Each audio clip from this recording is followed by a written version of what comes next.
Hello, my name's Lorne Balfe, and I'm the composer, and we're at Remote Control Studios, where we recorded the score and mixed it. All right, Lorne, so how did you work on the two Skylander games compared to music you've worked in Hollywood films like The Dark Knight and Inception? Exactly the same. It's no difference. You've got characters, you've got a plot line, you've got a story actually happening. So we just try to musically help it and enhance the visuals. What are the challenges of composing music for video games which offer like a more extended interactive experience? The challenges are just the same as if it was not interactive. It doesn't make sense, but the funny thing is that it's a case of you're just, the job of the composer is to kind of help create an atmosphere in a situation, and thankfully there's great teams working for Activision that kind of take the music and put it in places, so I don't have to worry about that in too much technical detail. Why do you think we're seeing more Hollywood composers do some video game material? I think, well, because games are now becoming like Hollywood films. You've got great storylines and you've got characters that you get involved with and you want to be, and I don't see it any different. And I think that everybody, whether it's writers or composers or a lot of directors now, are also getting involved with games. So it's all the same parcel. Right, so how did you evolve the musical experience from the original Skylanders to Skylanders Giants? How did I evolve it?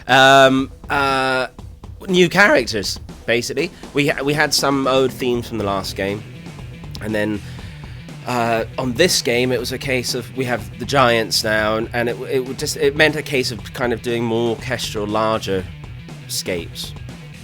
And how did the score for Skylanders games compare to what you've done like on other games like Assassin's Creed? And not as violent.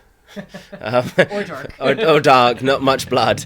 No, I with this, I think I just kept trying to think it's just 100% fun.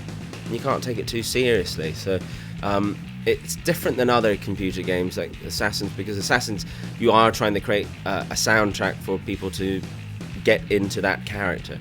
And Spyro, it's just, to me, it's just meant to be fun and quirky to match the visuals that you're looking at. What are your thoughts on Skylanders connecting toys with video games? It's genius. I wish I had thought of it.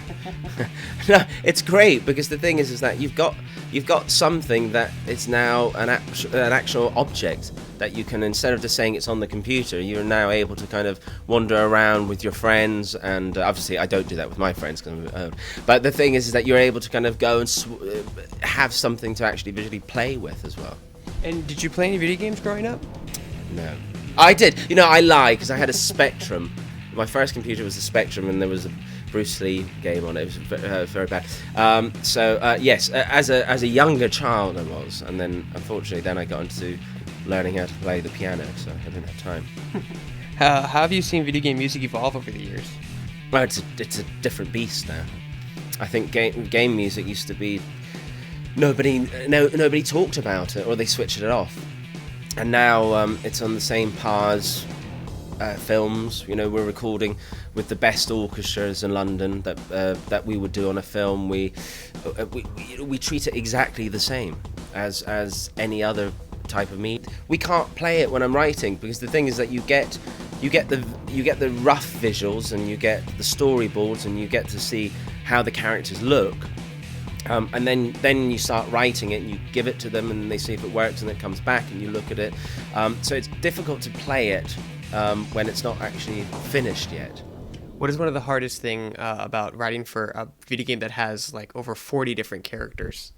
It would be the same if there was 2 characters. It's just to come up with good tunes. And I think with Skylanders, that you have got a lot, but the difficult thing is just being able to try to match what is going on visually, because it's just a crazy world. So you've just got to try to kind of come up with new quirky rhythms or quirky ideas that kind of... The good thing about it is that there are no barriers. There's no rules, so that so all the guys never kind of say, "Oh, it has to be like this." They'll just say, "Do what you like." So it's totally fun. And the question of the day is your favorite. Do you have a favorite piece in the game that you've composed? Yes, Junkyard Islands. Is that the track 2? Yeah, no, that's my favorite one. And then, thankfully, because I'm Scottish, I was able to do some Celtic reels as well. So selfishly, I enjoyed that.